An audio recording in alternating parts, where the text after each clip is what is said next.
এলো পাতারি মুখে ঘুষি এবং আমার চোখ মুখ আমার নাক দিয়ে রক্ত বের হতে শুরু করছে। আমি তখন জ্ঞান হারাই ফেলি এবং পরবর্তীতে বুঝতে পারি আমার পাটাও ভেঙে গিয়েছে। ওরা করছে। মালা মাহাতা, নজিপুর সরকারি মডেল উচ্চ বিদ্যালয়ের সহকারী শিক্ষিকা, হিন্দু ধর্ম।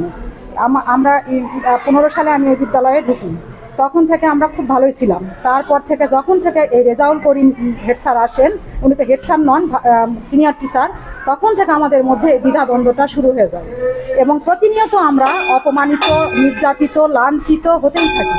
এবং কারিগরি কিছু টিচার আমাকে আজকে আমার একটু ভিডিও করছি, ফোনটা কেড়ে নিয়ে ফেলে দেয় এবং যে যখন জুবায়ের স্যারকে মারে তখন আমার ফোনে ব্যালেন্স ছিল না। আমি দৌড় মানে আমার আর্ট শিক্ষককে ডাকতে যায়, দেখি এসি গেট বন্ধ, আমাকে যাতে দেওয়া হয়নি সেখানে। তারপরে যখন আরও বাহির থেকে গার্জেন আসে ও আরও অনেক লোক আসে, তখন বলে কি ম্যাডাম ভ্যানটাকে নিয়ে আসেন, আমরা বলি। তখন উনি ভ্যান আনে, মেন গেটের থেকে ভ্যানকে ভেতরে ঢুকতে দেয়নি। আর এখানে কিছু আরও টিচার আছে, তারা বলছে যে দোস্ত মারা ফ্যাট করে দাও, শেষ করে দাও জুবায়ের স্যারকে, কেউ কিচ্ছু বলতে নেই। কিন্তু আমরা কেন প্রতিনিয়ত নির্যাতিত হব? আমরা তো সবাই লেখাপড়া করে প্রতিষ্ঠানে আসছি বাচ্চাদের শিক্ষা দেওয়ার জন্য।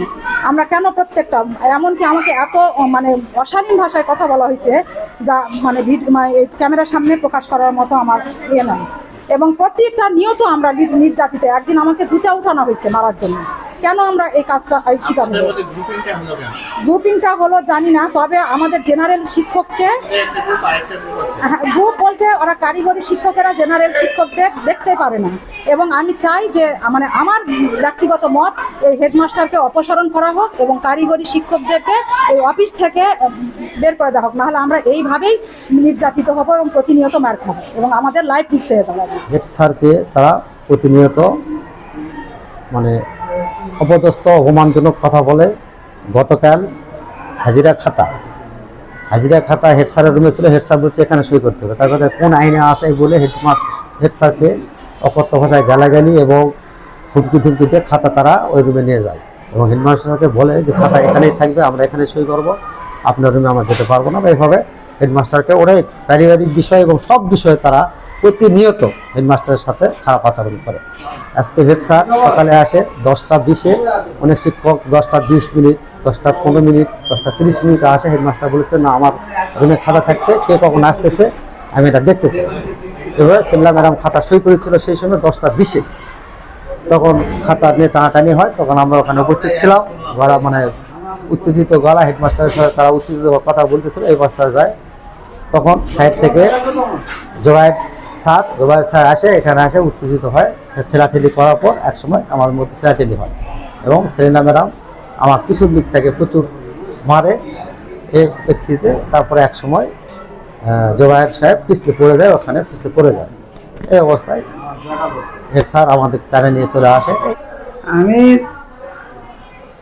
2025 সালের জুলাইয়ের 1 তারিখে এখানে যোগদান করছি।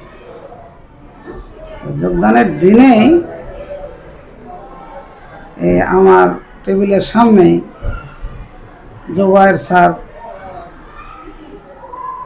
মুনির স্যারকে ফিজিক্যালি অ্যাসল্ট করে এবং এখানে কিন্তু একটা খুব খারাপ দৃশ্য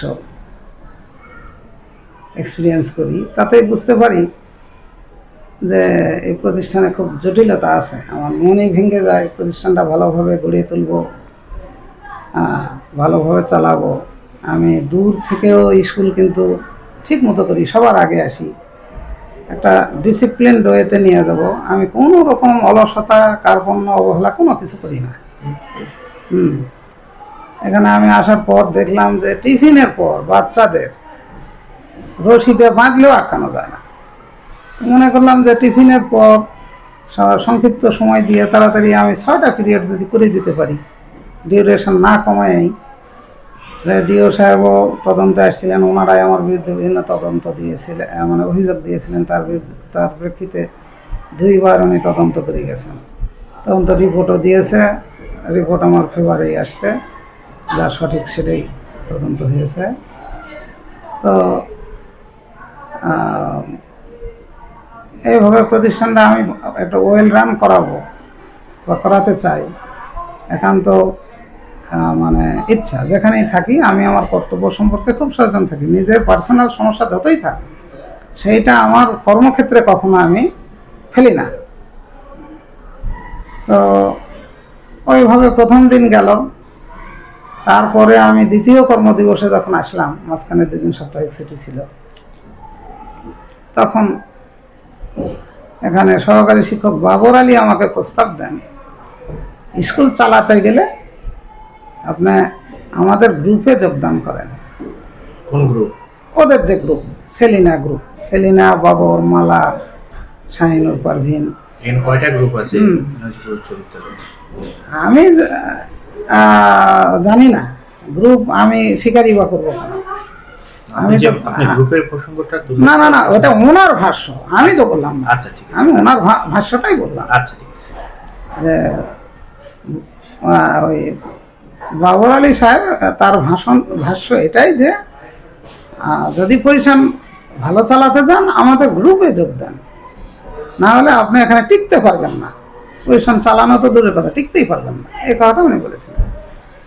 আমি বললাম পজিশন খুব ভালোভাবে চালানোর জন্য আমি এখানে এসেছি, কোনো গ্রুপে যোগ দেওয়ার জন্য না।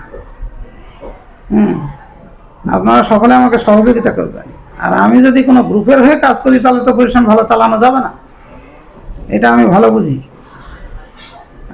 অতএব এগুলো ঝেড়ে ফেলেন, এগুলো সব মাথা থেকে ঝেড়ে ফেলেন। তখন আমাকে বাবু আলী বলতেছে, তাহলে আর আপনার এখানে টিকতেও পারবেন না, চালাতেও পারবেন না, আপনাকে লেজ গুটায় পালাতে হবে। আচ্ছা, সময় বলে দিবে, দেখি। একটা অভিযোগ পেয়েছি আজকে এই ঘটনার সময় মেন গেট বন্ধ ছিল এবং সিসিটিভি সবগুলো বন্ধ ছিল, এরকম অভিযোগ করা হয়েছে। এই বিষয়গুলো মেন গেট বন্ধ করার বিষয়ে আমি এই সেকেন্ড অফিসার সাহেব বললেন গেট বন্ধ কেন। তো এই মেন গেট বন্ধটা আমি কিছুই জানি না, বিউটি বললো কে যেন বন্ধ করেছে, আমি এখন খুলে দিচ্ছি। আমি বললাম বিউটি মেন গেট বন্ধ কেন? এই দিকটা খোলা আছে তো স্যার, ওই জন্য ওটা বন্ধ হয়েছে। কে করছে? আমিও তো জানি না, কেউ হয়তো যা করছে। আমি বলে এখনই খুলে দিয়ে আসো, তখন সে খুলে দিয়ে আসে। এটা আমার নলেজের বাইরেই ছিল।